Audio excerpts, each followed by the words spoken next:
నమస్తే, నేను మీ journalist Siddhu. So భారతీయుడు మూవీ నిన్న రిలీజ్ అయింది. భారతీయుడు 2 28 ఏళ్ల క్రితం ఏదైతే భారతీయుడు మూవీ వచ్చిందో ఆ భారతీయుడికి అండ్ ఇప్పుడు వచ్చిన కొత్త భారతీయుడు మూవీకి చాలా డిఫరెన్స్ ఉంది అనేసి సోషల్ మీడియా వర్గాలు చెప్తున్నాయి. అండ్ సినిమా చూసిన వాళ్ళు కూడా చెప్తున్నారు. నేను కూడా సినిమా చూసే మాట్లాడుతున్నాను. అయితే 28 ఏళ్ల క్రితం మనం చూసిన భారతీయుడు మూవీ ఏదైతే ఉందో ఆ ఫ్లేవర్ అయితే నాకు ఇక్కడ రాలేదు అనేసి అనిపిస్తుంది. ఎందుకంటే భారతీయుడు సినిమాని మనం చూసుకుంటే ఇక్కడ కమల్ హాసనే అండ్ భారతీయుడు 2లో కూడా కమల్ హాసనే. ఎక్కడైతే అబ్రాడ్ కంట్రీలో అక్కడికి వెళ్ళిపోయిన భారతీయుడు మళ్ళీ ఎక్కడైనా తప్పు జరిగితే, లంచాలు ఇవన్నీ పెరిగితే నేను వస్తాను అనేసి అయితే మాట ఇస్తాడో ఆ మాట ఇచ్చిన దాని ప్రకారం భారతీయుడు 2లో అయితే వస్తాడనమాట. అది కూడా సోషల్ మీడియా వాళ్ళు, అంటే సోషల్ మీడియా హ్యాండ్లర్స్ ఎవరైతే యూజ్ చేస్తుంటామో మనం అందరము, సో ట్వీట్లు, రీట్వీట్లు, లేకపోతే ఇన్స్టాగ్రామ్లో ఇలాంటి పోస్టులు చేస్తే ఈ భారతీయుడు వస్తాడనమాట. అది అక్కడ నాకు అర్థం కాలేదు. ఎందుకంటే ఒక దేశానికి ప్రాబ్లం వస్తుంది అంటే ఇలాంటి సైనికులు టక్కన వచ్చేయాలి. అవెంజర్స్ సినిమా కాదు ఇది. కాకపోతే 28 ఏళ్ల పాటు భారతదేశం ఎలా ఉంది అనేసి కాస్త పక్కన పెట్టి ఇంత గ్యాప్ తీసుకున్న శంకర్ గారు కొన్ని కీ పాయింట్స్ అయితే అక్కడ మర్చిపోయారు. అండ్ సరే, శంకర్ గారిని అయితే మనం ఇక్కడ మైనస్ మార్క్స్ వేయలేము. మైనస్ మార్క్స్ వేసేది మ్యూజిక్కి. బికాస్ ఒకటి మెయిన్గా ఇక్కడ భారతీయుడు సినిమా అప్పటి పాటలు ఏవైతే ఉన్నాయో అవి చాలా ఆకట్టుకున్నాయన్నమాట. అలాంటి పాటలు అయితే భారతీయుడు 2 సినిమాలో నాకు ఎక్కడా కనిపించలేదు. అండ్ ఏఆర్ రెహమాన్ మ్యూజిక్ ఏదైతే ఉందో ఆ ఫ్లేవర్ని మాత్రం చాలామంది మిస్ అయిపోయినామనేసి నిన్న చెప్పుకొచ్చి నిన్న చాలామందితో మాట్లాడడం జరిగింది. సో వాళ్ళందరూ అదే చెప్తున్నారు, ఏఆర్ రెహమాన్ మ్యూజిక్ లేకపోవడం ఈ సినిమాకి ఒక మైనస్ పాయింట్ అని. ఒక మైనస్ పాయింట్ కాదు, 80% మైనస్ పాయింట్ అదే అనేసి నేను కూడా అదే భావిస్తున్నా. బికాస్ భారతీయుడు సినిమాలో ఉన్న పాటలు ఇప్పటికీ ఆ పాటల్ని మనం వింటుంటే ఒక రకమైన జోషు, ఒక రకమైన అంటే ఆ మెమరీస్కి మనం వెళ్ళిపోతామన్నమాట. కాకపోతే అనిరుద్ మాయాజాలం అంటే అనిరుద్ మ్యూజిక్ ప్రతి సినిమాలో బాగానే ఉంటుంది, బట్ భారతీయుడు సినిమాలో మాత్రం ఆకట్టుకోలేకపోయింది. ఒక్కటంటే ఒక్క పాట కూడా భారతీయుడికి సంబంధించి నా నోట రాలేదు. నాకే కాదు ఇంకెవరికైనా. ఒక్క తాత వచ్చాడు అనేసి ఒక పాట మాత్రం కొంచెం ఆ లిరిక్స్ అవన్నీ గుర్తుండిపోయినాయి. కానీ సినిమా చూసిన తర్వాత అసలు తాత ఎందుకు వచ్చాడు రా బాబు అనేసి అనిపించింది. సో ఇదొక్కటి మాత్రం సింక్ అయింది. అండ్ ఇక్కడ భారతీయుడు మెయిన్లో ఏదైతే కమల్ హాసన్ గారు ఉన్నారో అండ్ వాళ్ళ అబ్బాయి ఇంకొక కమల్ హాసన్ అంటే డ్యువెల్ రోల్ ఏదైతే చేశారో అది మాత్రం సినిమాకి హైలైట్గా నిలిచింది అప్పట్లో. కాకపోతే ఇప్పుడు అలాంటి క్యారెక్టర్స్ లేకపోవడము అండ్ కేవలం సీనియర్ కమల్ హాసనే ఉండడం. బట్ ఆయన ఏజ్ కూడా అయిపోయింది. అండ్ ఏజ్ అయిపోయిన తర్వాత కూడా చేస్తున్నారు కమల్ హాసన్ గారు.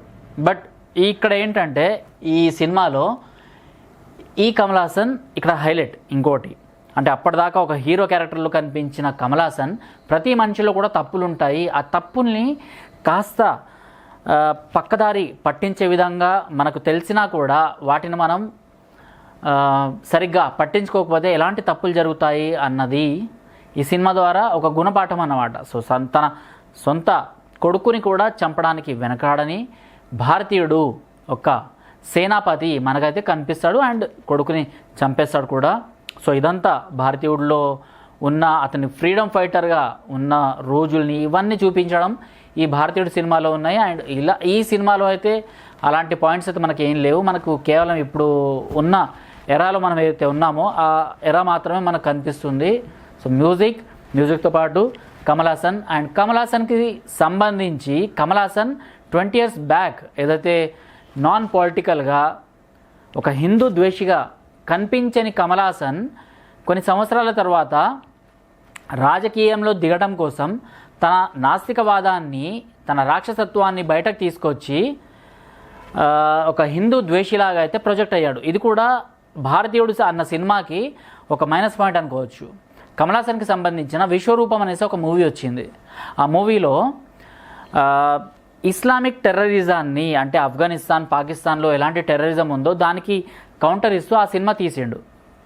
దాని తర్వాత ఇక్కడ మన లోకల్గా ఉన్న తమిళనాడు అండ్ కొన్ని ఆంధ్ర ప్రాంతాలకు సంబంధించిన, ఆంధ్రాలో పెద్ద గొడవలు జరగలేదు కానీ తమిళనాడు ప్రాంతానికి సంబంధించిన కొంతమంది ముస్లిం రాడికల్స్ కమల్ హాసన్ ఇంటిపైన అండ్ కమల్ హాసన్ యొక్క విశ్వరూపం సినిమా థియేటర్లపైన సినిమా పోస్టర్లను కాల్చేయడం ఇవన్నీ జరిగినాయి. దానికి భయపడ్డ కమల్ హాసన్ విశ్వరూపం 2ని పూర్తి సెక్యులర్ లాజిక్లో తీసిండనమాట.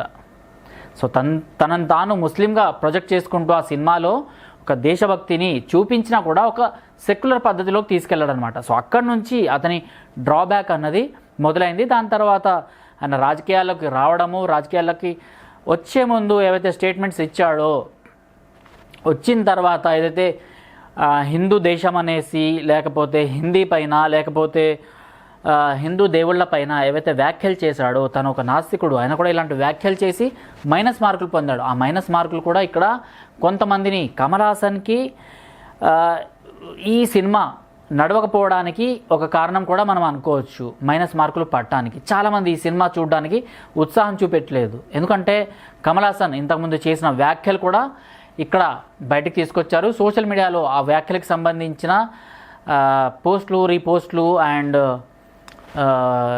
అతని స్క్రీన్ షాట్స్ ఇవన్నీ చాలా వైరల్ అయ్యాయి. సో అందుకోసం కమల్ హాసన్కి సంబంధించిన ఈ కొత్త సినిమా చూడటానికి చాలామంది రాలేదు అనేసి అయితే సోషల్ మీడియా అండ్ నేను కూడా అనుకుంటున్నాను. దీనిపైన మీరేమంటారు? నిజంగా భారతీయుడు సినిమా మీకు నచ్చిందా లేదా? అండ్ భారతీయుడు 2 సినిమా, భారతీయుడు సినిమా అయితే మన అందరికి నచ్చింది. భారతీయుడు 2 సినిమా మీకు ఎలా అనిపించింది? నేనేవైతే 3-4 పాయింట్స్ చెప్పానో, సినిమా ఓవరాల్గా ఓకే, దాన్ని మనం తీసి పాడేయలేం. బికాస్ ఆ సినిమాతో మనకు కొన్ని మెమరీస్ ఉన్నాయి.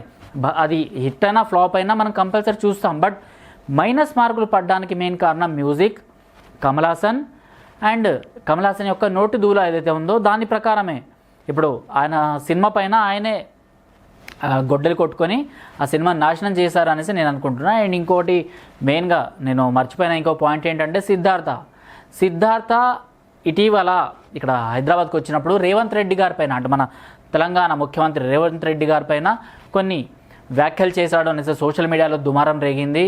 సో అది కూడా అండ్ సిద్ధార్థకి ఇది ఫస్ట్ టైం కాదు. సిద్ధార్థ నోటి ఈ ఏదైతే దూల ఉందో ఈ నోటి దూలకి ప్రతిసారి ప్రెస్ మీట్స్ తర్వాత సారీ చెప్పడము ఇదంతా కంటిన్యూ అయిపోయిందన్నమాట. సిద్ధార్థ ఒక వీడియో కూడా రిలీజ్ చేశాడు. అంటే దాని గురించి నేను ఇంకొక వీడియో చేస్తాను, నేను రేవంత్ రెడ్డి గారి పైన ఏమన్నారు అనేసి.